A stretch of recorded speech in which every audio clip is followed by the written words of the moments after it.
Chips with Everything, wherever you get your podcasts. Here's the show.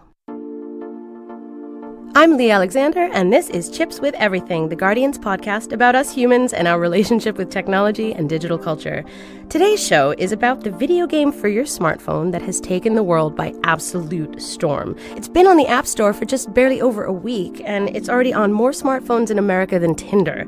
It's also poised to pass Twitter in terms of daily users. You can't even step out into like a remotely public area these days without bumping into other people playing this very game, their heads buried in their phones and cheeky little grins on their faces.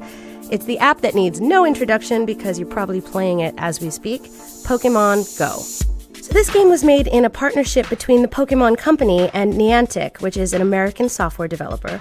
Pokemon Go is an augmented reality-based video game for iPhone and Android. It's been formally released in America, Australia, New Zealand, and Germany, and only just this week here in the UK.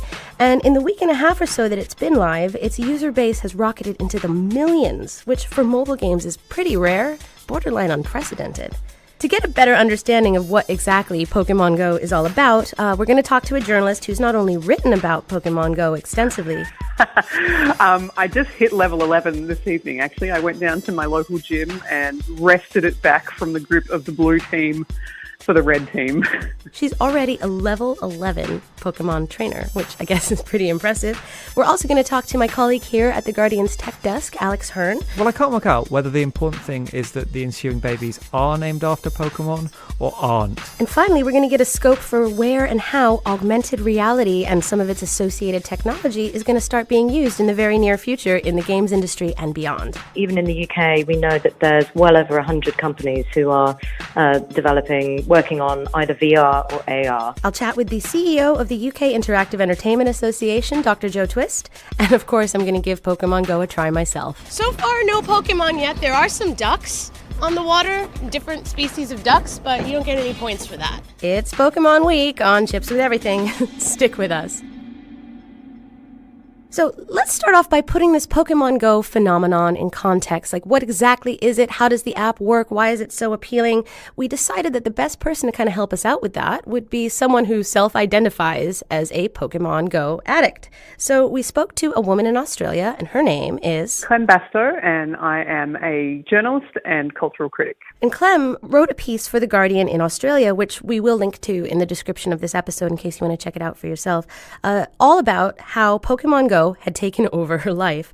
The article is titled, "There's a Rattata in My Bathroom," how Pokemon Go can take over your life. And following suit, she talks about why she finds the game so absorbing and so exciting. What it does is it overlays a kind of cartoon version of what you would look at if you were using, say, Google Maps or Apple Maps.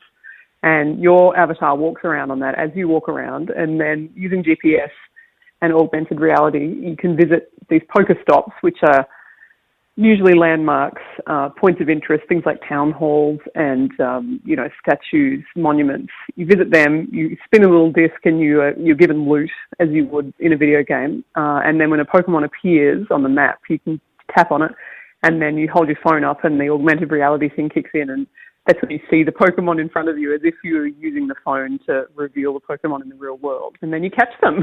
So I went out the other day with my producer, Matt, and we were going to try the experience out for ourselves. Oh, something is buzzing. What does that mean? Oh my God, a Magikarp. It's on the other side of the canal. So, there it is. Okay. Oh my God. There it is. So it pops up right on your screen so that it looks like it's really part of the world you're in. And you flick a Pokeball at it. And I think it seems like we caught it. Congratulations, I caught you a Magikarp. Thank you. It does nothing. That's my first Pokemon. Yeah.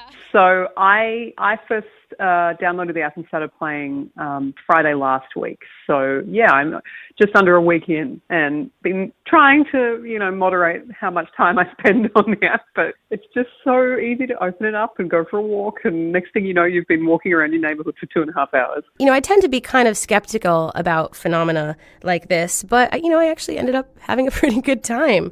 On a sunny day, it's a really great excuse to get out and go for a walk. We ended up doing much more walking than we planned to, and we found some landmarks we hadn't seen before within a stone's throw of our very own office. So Clem says in her article that at first she felt kind of embarrassed just snooping around the town for Pokemon. You know, you're kind of traipsing around a park, suspiciously pointing your phone at things, timidly firing Pokeballs at the Charmander that's by the water fountain, and hoping no one sees you.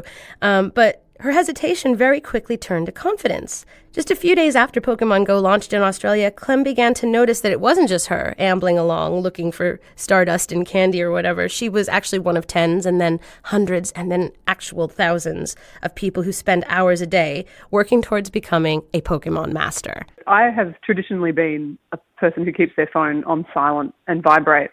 And just in the past week, I've had it on because I like to use the Pokemon Go sound effect as, in effect, a kind of signal to other people that I'm playing it, because I've noticed that I hear it, you know, on public transport or if I'm in a cafe, and it's kind of like you get this little nod of recognition between you.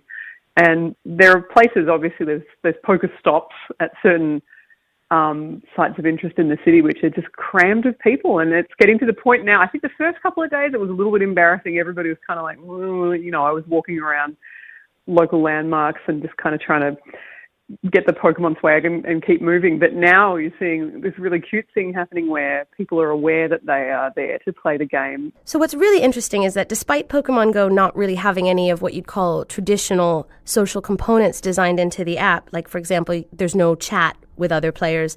In spite of that, it does seem to be like really socially engaging for people. Like they don't need designed networking infrastructure to start having these wonderful, uplifting little moments with people that they meet while out playing. It's a really interesting social movement. So it's interesting that people have kind of, in effect, turned it into a social game by either just meeting each other out and about, but I've seen some more regimented stuff happening, like people organising Facebook events where they're all going to meet in a particular area and they'll, you know, walk down the riverbanks and visit Pokestops along the way. So it's fascinating how quickly it's taken off.